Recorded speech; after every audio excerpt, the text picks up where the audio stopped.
बिस्मिल्लाहिर्रहमानिर्रहीम।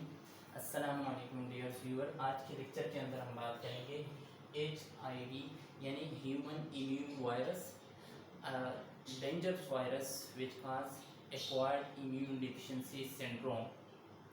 हम बात करेंगे HIV वायरस के स्ट्रक्चर के ऊपर, इसके अलावा पैथोफिजियोलॉजी के ऊपर, इसके अलावा हम उस मैकेनिज़्म की भी बात करेंगे कि किस मैकेनिज़्म के थ्रू ये सेल के अंदर दाखिल हो जाते हैं और कौन कौन से सिस्टम इसके टारगेट टिश्यू होते हैं जिसके अंदर ये दाखिल हो जाते हैं और वहाँ पे अपनी मल्टीप्लिकेशन करते हैं। तो हम बात भी करेंगे वायरस की, HIV वायरस की रेप्लिकेशन की।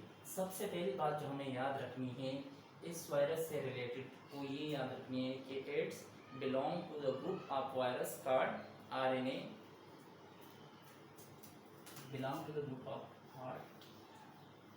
RNA retrovirus।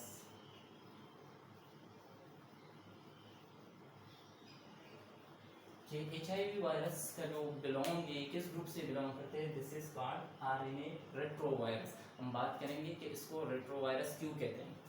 जनरली स्पीकिंग कि जो प्रोटीन की सिंथेसिस होती है सेल्स के अंदर, वो हमें पता है कि DNA, most of the genetic information stored in the form of in the DNA, then it is transcribed into RNA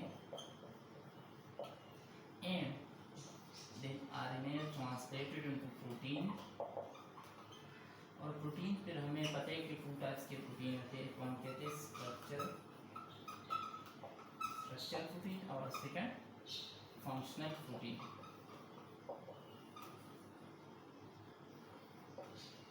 functional protein for example different enzyme, hormone and structure protein which make the organelles of the cell.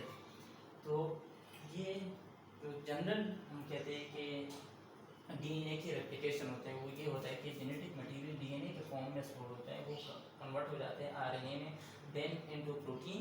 और protein पे two types के होते हैं, तो हम कहते हैं structure and functional protein. लेकिन इस वायरस के साथ क्या होता है, जब इसकी DNA की या इसकी जेनेटिक मटेरियल की रेप्लिकेशन होती है तो वो इसकी जो जेनेटिक मटेरियल है वो RNA के फॉर्म में स्टोर होता है। Genetic information of the HIV virus is stored in the form of RNA। ये क्या करता है कि ये RNA से कन्वर्ट हो जाते हैं DNA में, और DNA फिर हमें पता है कि RNA में कन्वर्ट होता है।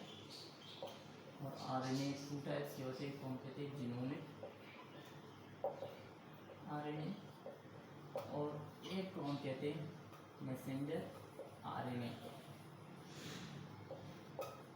और ये दोनों क्या करते हैं, make virus particle, viral particle. इसके अंदर प्रोटीन की transcription and translation reverse direction में होती है, तो इसलिए इसको हम कहते हैं दिस इज कॉल्ड रेट्रोवायरस। और दूसरी बात RNA रेट्रोवायरस, क्योंकि इसकी जेनेटिक इंफॉर्मेशन RNA के अंदर स्टोर होती है और उसके अंदर रिवर्स ट्रांसक्रिप्शन वाला प्रोसेस होता है। जैसे फॉर एग्जांपल नॉर्मल क्या होता है कि जनरली DNA से RNA में, फिर RNA से प्रोटीन, और प्रोटीन से स्ट्रक्चर और फंक्शनल प्रोटीन होते हैं। लेकिन इस वाले वायरस के अंदर क्या होता है कि जेनेटिक इंफॉर्मेशन RNA के फॉर्म के अंदर स्टोर होता है, वो रिवर्स ट्रांसक्राइब हो जाते हैं DNA में, फिर DNA से RNA, फिर जिनोमिक RNA, और एक हम कहते हैं मैसेंजर RNA। और वो क्या करते हैं कि वायरस के पार्टिकल बनाते हैं। यहाँ पे जो मोस्ट इम्पोर्टेंट पार्टिकल है इस वायरस के साथ कि वो RNA को DNA में कन्वर्ट करते हैं, यानी रिवर्स ट्रांसक्रिप्टेज वाले जो प्रोसेस है वो कर रहा होता है। इसको हम कहते हैं इस process is called reverse transcription, reverse transcription.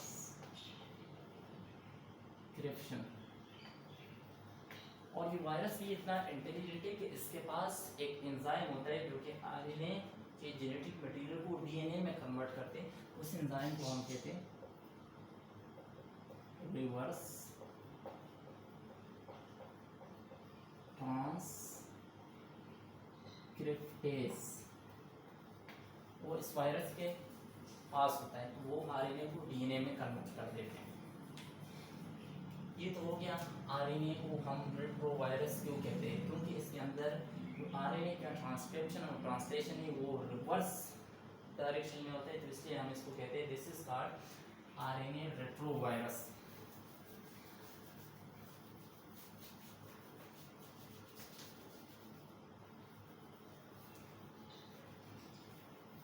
मजीद बात करते हैं इसकी एपिडेमियोलॉजी के ऊपर कि HIV वायरस की एपिडेमियोलॉजी क्या है। तो अगर हम बात करें पूरे दुनिया के अंदर 33 to 35 million people presently living with HIV virus. 33 to 35 million people presently living. इसके अलावा अगर हम बात करें कि पर ईयर कितने लोग HIV वायरस की वजह से मर जाते हैं, तो अबाउट या हम अप्रॉक्स लेते 2 million people died every year. हर साल के अंदर अप्रोक्सीमेटली 2 मिलियन लोग HIV वायरस की वजह से मर जाते हैं। इसके अलावा अगर हम इसके न्यू केसेस की बात करें कि पर ईयर न्यू केसेस कितने होते हैं, तो 2.5 मिलियन केसेस एवरी ईयर। साल के अंदर जो न्यू केसेस होते हैं वो कितने होते हैं, 2.5 मिलियन। तो ये भी इम्पोर्टेंट बातें जो हमें याद रखनी HIV से रिलेटेड कि एक तो कि प्रेजेंटली दुनिया के अंदर 33 to 35 million people HIV virus के साथ रह रहे हैं, यानी उनको एड्स की बीमारी है। इसके अलावा 2 मिलियन पीपल हर साल अप्रोक्सीमेटली हर साल 2 मिलियन लोग HIV वायरस की वजह से मरते हैं। इसके अलावा 2.5 million cases per year new cases develop हो जाते हैं पर ईयर 2.5 मिलियन केसेस। अच्छा, अगर हम इसकी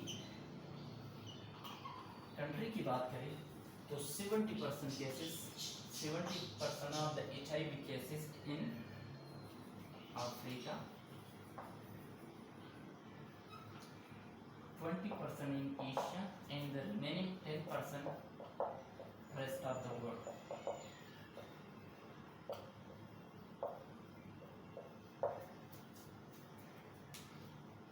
अगर हम पॉपुलेशन के हवाले से या कंट्री के हिसाब से बात करें तो जो न्यू केसेस होते हैं या जो प्रेजेंटली केसेस मौजूद है तकरीबन 70% केसेस है वो साउथ अफ्रीका के अंदर है, और इसके अलावा 20% केसेस एशिया के अंदर है, और रिमेनिंग जो 10% है वो बाकी वर्ल्ड के अंदर।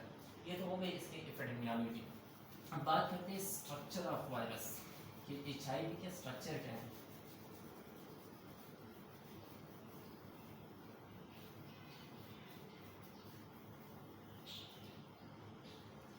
स्ट्रक्चर की अगर हम बात करें HIV वायरस की,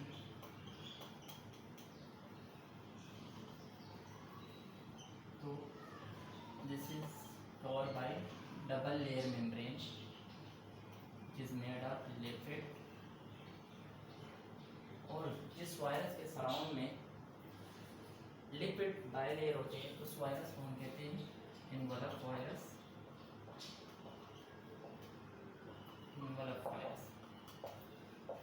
दिस इज HIV। अब इस HIV के इस इनवलप वाले इस सरफेस पे ट्रांसमेम्ब्रेनियस प्रोटीन प्रेजेंट होते हैं। For example transmembranous protein which is across the cell। इस ट्रांसमेम्ब्रेन प्रोटीन को हम कहते हैं ग्लाइकोप्रोटीन 41 यानी GP41।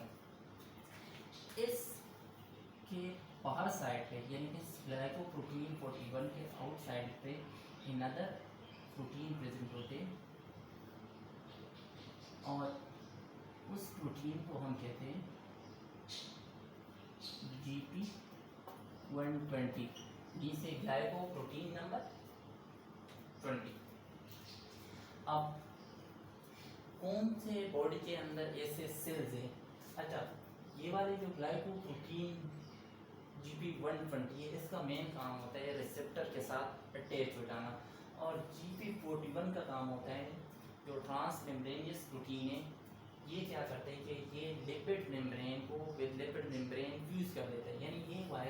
अगर इनकंटेक्ट आ जाए होस्ट सेल के जो इसके लिए स्पेसिफिक सेल थे, तो GP41 क्या करते हैं, दोनों सेल को स्ट्रॉन्गली फ्यूज कर देते हैं। अब जो सेल CD4 पॉजिटिव होते हैं, ग्लाइकोप्रोटीन नंबर 120 यानी GP120 उस रिसेप्टर के साथ अटैच हो जाते हैं जिस सेल के ऊपर CD4 रिसेप्टर होते हैं या जो सेल CD4 पॉजिटिव कहलाते हैं।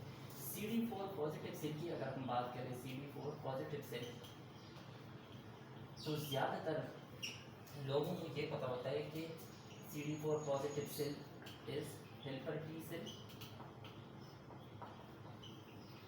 but the intelligent student also know about that CD4 positive cells are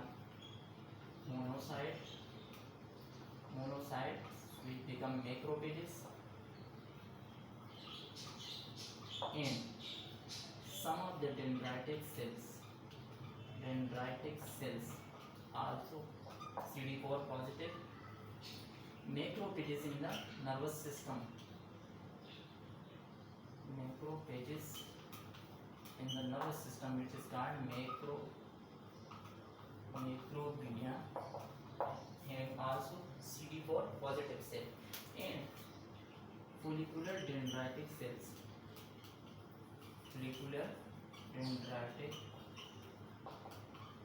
dendritic cells कहाँ प्रेजेंट होते हैं, स्प्लीन और लिम्फ नोड के अंदर, ये भी CD4 पॉजिटिव सेल्स होते हैं। सबसे पहले हम बात करते हैं इसकी अटैचमेंट की, और हम मिसाल लेते हैं मैक्रोफेजेस। तो यहाँ पे मैं मैक्रोफेजेस बनाता हूँ। For example this is larger eater cells और मैक्रोफेजेस। फॉर एग्जाम्पल ये हमारे पास मैक्रोफेजेस है और ये this is called CD4 positive cell, means कि इसके ऊपर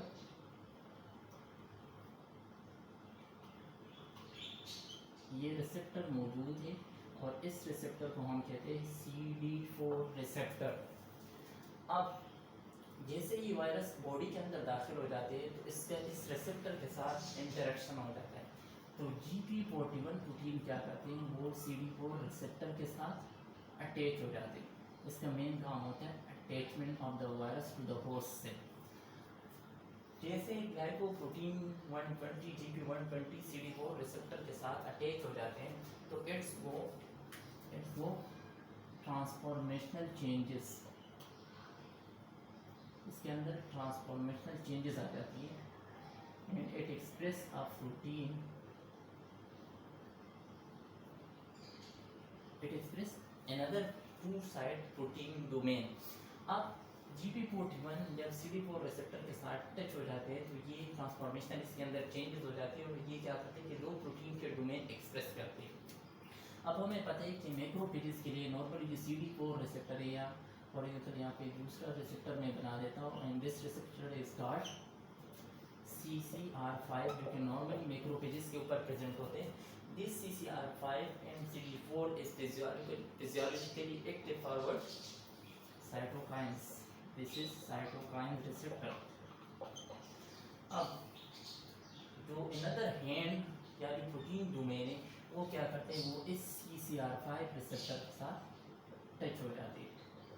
तो इसका मतलब कि GP41 is now strongly attached with the macrophages। अब जब ये GP41 इस CCR5 और CD4 के साथ अटैच हो जाते हैं, it gives signal to the GP41। अब जो GP41 प्रोटीन है वो एक्टिव हो जाते हैं और GP41 क्या करते हैं कि इस सेल जो वायरस के एनवेलप हैं और ये जो मैक्रोफेजेस हैं सेल प्लाज्मा मेम्ब्रेन में क्या करते हैं, इन दोनों को आपस में फ्यूज कर देते हैं।